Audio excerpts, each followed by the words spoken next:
have your tickets ready. 4 o'clock show, please keep the line moving. Have your tickets ready. It's something you just can't really express in words. I just want to like turn around several times during the movie and just look out over the crowd. And also that part like right after a long time ago in a galaxy far, far away where there's that pause and then boom.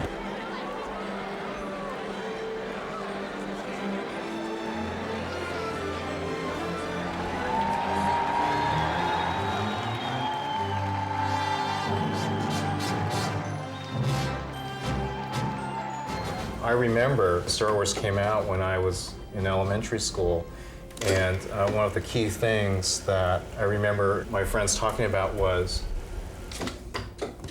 this is a really cool creature.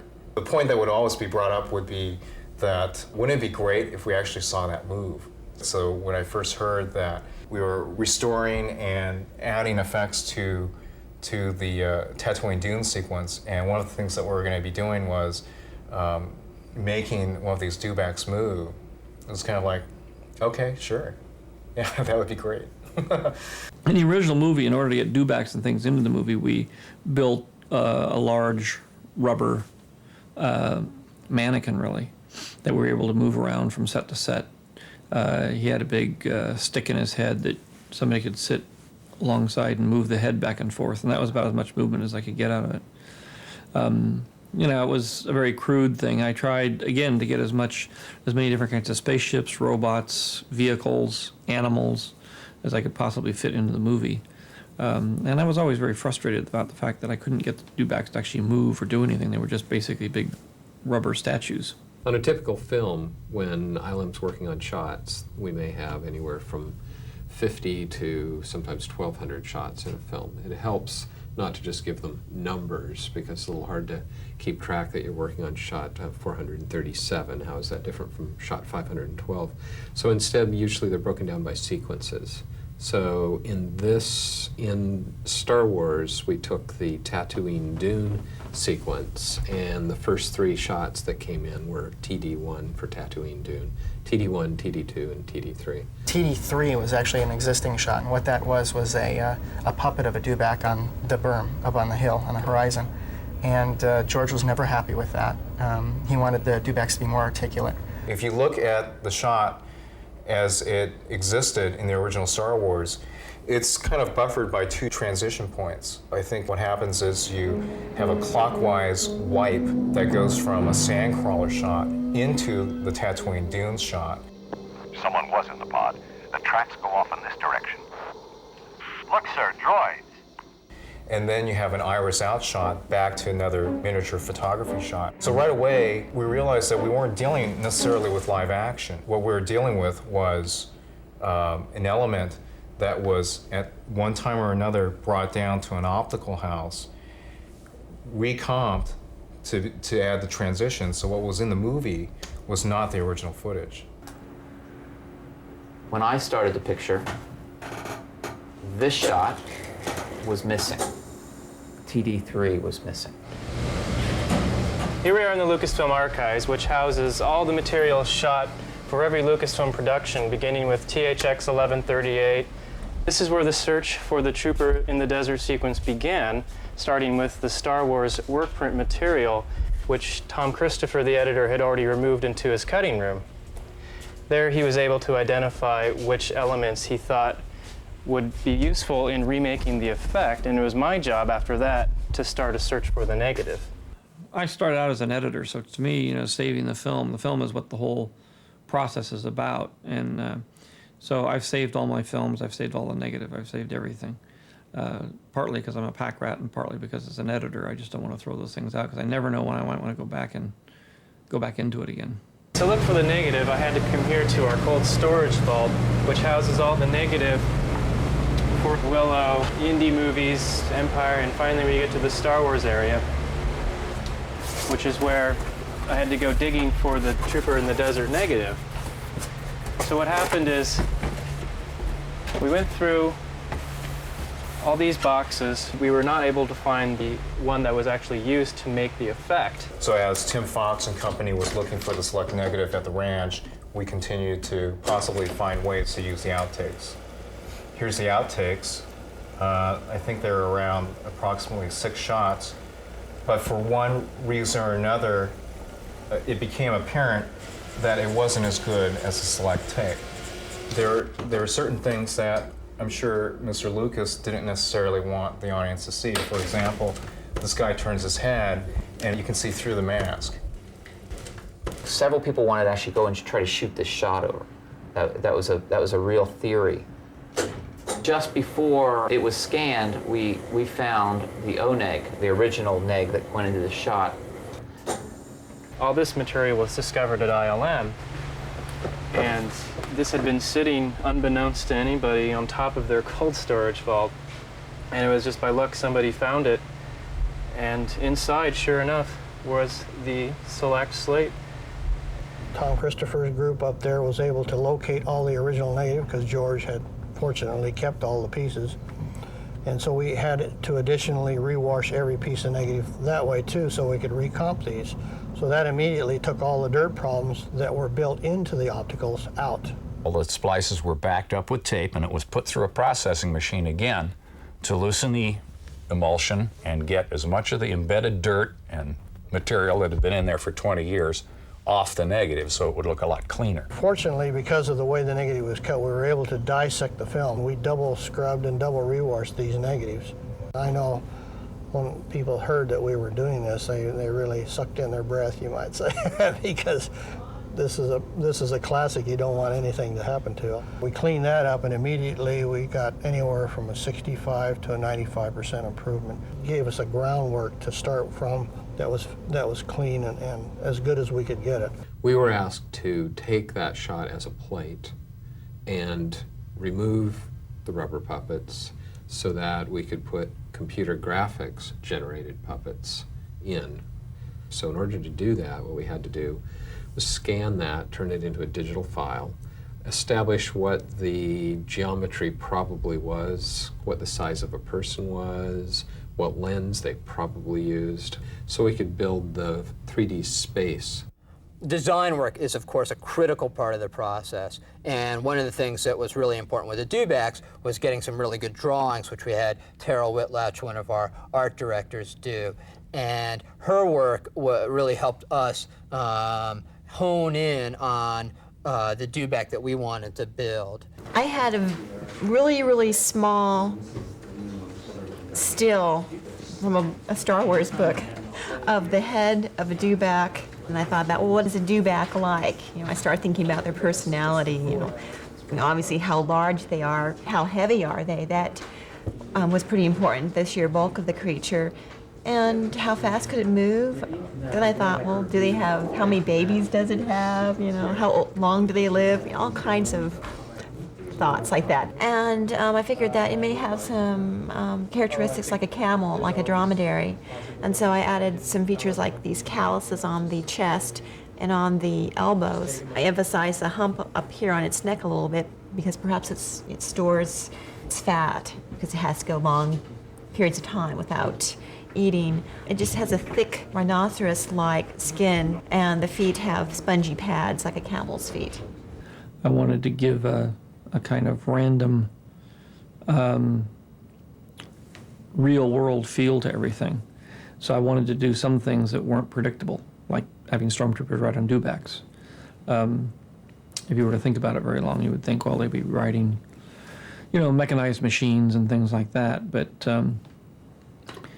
the idea was that there was a creature like a Dewback that existed in the desert, you know, like a lizard, that was very adaptable to the desert and was actually much better in terms of maintenance and upkeep than a machine, which the sand would get into, and you know, it was very expensive to keep those machines going out there in the middle of the desert, where the Dewbacks are very cheap to run, and they last a lot longer. When I said I wanted to add a couple of shots to the sequence, at first we just thought, well, we'll go into the library, we'll get some shots of the dunes, and then we'll just put some more, you know, computer characters in there. And then as I got more ambitious, I wanted to have stormtroopers, more stormtroopers, and they couldn't find any really good plates that were static that did what we wanted. And out of that came the decision that we really should go out and reshoot the plates. We added 2 CG Dewbacks, and they kind of have a little dialogue together, a little bit. And he wanted to embellish that even more to show that the troopers were actually riding around on those. So we added the 2 scenes before, TD1, Tatooine Dunes 1 and 2. We gave ILM a time print of that reel, and they storyboarded it, matched it, and knew exactly what they were going to go out and shoot out there. Pre-visualization is key to visual effects because you're dealing with a situation where a very important part of your shot doesn't exist when you shoot it. So you have to do a lot of pre-planning. You have to understand where things are going to be spatially, and make a lot of the creative decisions that normally in live action photography you would make on the set and play around with, and make them up front, because you won't be able to see what you're getting on the set, and if you don't think about that ahead of time, you can paint yourself into a big corner. The first thing that we had to do was build geometry that was going to represent certain parts of the scene. For example, the Dewback that the artist Harold Whitlack designed. We can see in this three-dimensional modeling program that we have front, top, and side views and a camera view of what this creature is going to look like. This will allow the computer to calculate what each surface of this creature is going to look like from different camera angles. The next step was to bring the elements, the 3D modeled elements, into a three-dimensional animation and rendering program. And in that, we can set up virtual lights, virtual cameras, and virtual objects to duplicate what would happen on a real set. You can see that it's extremely rough here, and it goes into more and more refined stages of animation. We went through a few versions of this stormtrooper in the desert shot in order to get all the action down the way they liked. When you're directing a movie and you have a cowboy on a horse and you say, okay, a little bit to the left, now run forward, and you look at it through the camera and you say, okay, that's great, that's a rehearsal. This time, come a little bit closer to the camera, start a little back, move to the left, and about halfway through, sort of rein your horse up a little bit. That's the normal way you direct. And you keep doing takes and takes until you sort of get it the way you want it to be. With computer technology and doing scenes that are basically done in a computer, you need to be able to have that same feedback in the process of creating the shot and framing the shot and deciding whether it's going too fast, too slow, too close to the camera, too far away. And that's what this whole low-res pre-visualization aspect of it is. It's a way for the director to actually see the shot, nail down the shot and say, okay, that's the way I want it. It was wonderful to be able to rely on David Dezortz to be able to take something, a concept that, was often just scribbled on paper, and make a shot up that could then be critiqued 4 or 5 times by George and myself, and we could make the thing fit into the mold of the scene. One of the big challenges of dealing with the Tatooine Dune sequence was we had to match new photography with old photography. The original shot, the pan across the landscape, the stormtrooper coming up with a little gasket saying, "Look, sir, droid." So the original look of all of that, we had to match that with our 2 new shots. We had to match the quality of the landscape. We also had to match the look of the filtration and the way the lens is flaring and the highlights look in the old shot that we had to duplicate. The first thing that was very apparent was the glare on the stormtrooper. And if we were trying to match 2 new shots within the same sequence to something shot 20 years ago, we had to find out exactly how that glare was produced. And one way to do that was through going through the continuity reports. The paperwork gave us information pertaining to lens, focal length, T-stops, and also the type of netting that was used to produce this effect. Unlike a restoration project like Wizard of Oz or Vertigo, we had George. And one of the first things George pointed out was, I remember this shot, and I remember Aesthetically, he had a reason for adding a filter specifically for this type of glare, and that was he wanted it to be hot, and he wanted the audience to know that this was not a very comfortable setting. In the summer of 1995, I got a call out of Rick McCallum's office, a request actually, that several of the old Stormtrooper costumes needed to be pulled for Star Wars The Special Edition. I told Rick, I guess at one point, the story of how I was always really jealous of my two best friends in high school who were friends with Ben Burt, the Silla brothers. And I was always a step behind John Silla, who was a valedictorian of our class, and Ben recorded their voices. All pilots steer station. All pilots steer station. So for 20 years, it really bugged me that both of these guys got to be in Star Wars, and here I was working on it. So I told Rick about them being in it, and he said, and he called me up a few weeks later and said, well, what are your measurements? And I said, well, 6 feet, and I really didn't know what he was. He said, what's your weight? And I said, 160. He said, well, that's. I said, I started wondering, what does he ask me? He says, oh, that's perfect, perfect. And he goes, well, can you just reserve August 10th and 11th on your calendar? Are you going to be anywhere? We might just need a little, an extra stormtrooper. I said, my eyes, I was on the phone with him, my eyes lit up, and stormtrooper? It's like, I said, yeah, those Silla brothers, I think it's time that you put to rest this grudge that you've been carrying.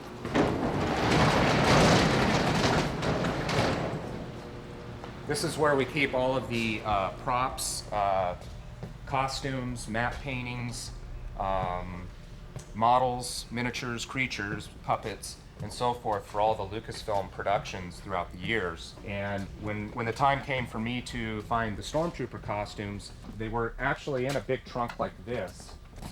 These are our original costumes, and probably were some of the ones actually sent down for the reshoot. I think a creative decision was also made that it would be better to have the originals, the color of them would tend to match better to the original footage.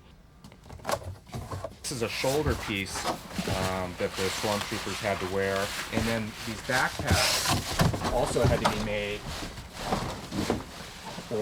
to match more or less the original backpacks from the original footage in Star Wars. So I immediately started training. I drove out there with my little brother, who I wanted to see me be a stormtrooper. That was also incredibly important, that someone in my family witnessed me being a stormtrooper. It was a brutal shoot. One of the toughest that I've been on. I mean, it was a lot of fun because it was amazingly beautiful, and we got to ride around in dune buggies and, charge through the desert, and we had U.S. Marines walking around in stormtrooper costumes in this blistering 120-degree heat. So it was a very exciting experience to be out there. Definitely felt like you were out on Tatooine in the middle of nowhere. I was very hot in that suit, and I was incredibly self-conscious because I was this 30-ish guy with all these Marines. Rick got them to put me in front, with the binoculars, so fortunately I didn't have to move because I was not nearly as coordinated as the Marines, so I just had to sit there with my little binoculars and stand there and roast in the heat. Going out and shooting a plate is not a big deal relative to the other things you do on a movie. Even though you have a reasonably sized crew, when you're actually out there, with the dune buggies and the troopers and the cameras and the people, it's a sizable and expensive operation. In the overall process of making a film, it's a very small unit. Here's the plate we shot in Arizona. We shot it oversized and included some tennis balls just so we can track our virtual camera to this plate. We're later going to crop in to a 2:3:5 crop, which is the aspect ratio of the film. Here we're tracking our 3D computer graphics spheres to those tennis balls, and we also have some landmarks back there, some cones that are hopefully lock solid to some of the valleys. For us to lock this, that means the Dewback is going to be locked to the sand and he won't be rubbing against the sand. If there's any sliding at all, it's going to give the gag away. This is soft homage. This is what we animate the Dewback and Trooper in. So that then gets painted and textured and lit. This is a very, very crude Dewback. Uh-huh. Yeah, it's a little too long striding for Right. what we were thinking, but All right. Well, we're getting there. And we like the way the Stormtrooper kind of gets thrown back and forth. yeah, no, I like that too. Yeah. The stormtroopers, you know, in the pictures have these big long poles, Right. yeah, which one might assume are used to zap the thing on the head or something to make it do it. The first thing I do is I throw a plastic Dewback in the scene just to get him roughed out. It's just basically size and proportion. Probably better if he was coming toward us. Okay. You know, if he was revealed just as that guy walks by. If you don't see him before, you don't see him before this guy, but as he's revealed, say, you know, about in there. In here? And he's a little further away, but he's sort of coming toward us. Great. I then apply what we call view paint. We can orient the Dewback in any orientation, paint right on the Dewback scales. I found this shot really easy to light in terms of the troopers because we had so much reference. Here at the bottom of the frame, you've got some of the trooper shadows here, and you can see the direction of the sun. So I have to mimic my key light, my virtual key light, based on where I think the sun is. Eye shade allows me to place the lights where I want, so I'm getting this rim light here from the key light, actually. It's doing some nice effects on the top of the Dewback and the back feet as well. And I've got a bounce light in here as well, just to give it some ambient light. Here's the final comp. Here you can see I've added some star-cross filters to mimic some of the work in the old footage. One of the things that was important to the original photography is that it had a very soft look, had that sort of gauzy, kind of rich, almost dreamy quality, pantyhose over the lens, which gives you those very distinctive four-cornered flares. If you look at the shots before they're treated with our pantyhose filter, you'll find that they're very crystal sharp, and it would be very jarring to see that kind of stuff cut in. Secondary animation is often added, so not only does it move and hit the ground, but when it hits the ground, its belly will jiggle, which sells the mass and weight of something like a Dewback. I hope the sequence now establishes that there are more stormtroopers on the planet. There's not just 2 or 3 stormtroopers, that there's actually a lot of them. The danger is greater, and they're a more formidable element in the movie than they were before. The important thing about the Tatooine Dune sequence was that we were trying to make a story point in that the stormtroopers weren't a bunch of lame-os that just spent 5 minutes looking for the droids and didn't find them. They actually got out there and conducted a full-scale search of the planet. And to make it a little, increase the dramatic tension and the stakes and give more of a sense of a wider scope to the story that's being told. What I feel when I see it now is that the Tatooine planet, is being investigated by a detachment of stormtroopers, which is a line from the movie, basically, something that Vader says in Reel 1. She must have hidden the plans in the escape pod. Send a detachment down to retrieve them. See to it personally, Commander. There will be no one to stop us this time. Yes, sir. One of the original difficulties with that particular sequence was that it involves wipes, and when the wipes were originally made, they had not fine-tuned the color correction from the A, or the beginning side of the wipe, to the B. So the timer in 1977 had no choice but to put a bump in the middle of that wipe.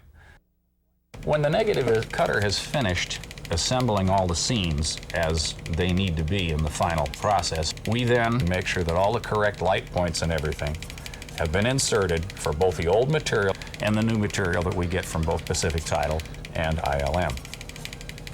The idea was to make sure that the people that were compositing these new wipes knew exactly the color we wanted, the beginning of the shot and the end of the shot, so that when we got it all done, there wouldn't be any bumps. The goal here is for the people that have seen it in the past in the theater, is for them not to see anything new other than maybe new characters or new additional scenes which were put in, but not to notice anything different that would strike them and say, whoa, what did they do here, or something like that. The idea is to make it as close to what they originally remembered as possible.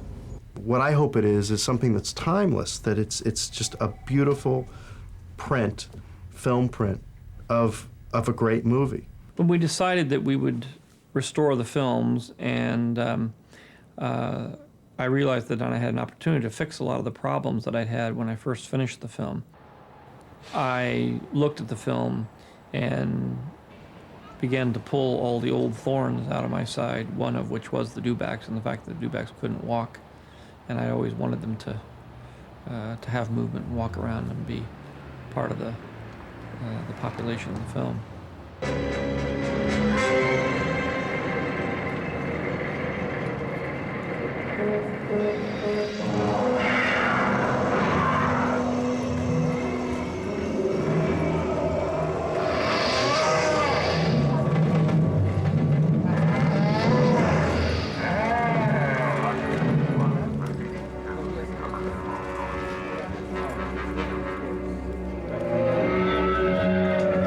Someone was in the pod. The tracks go off in this direction.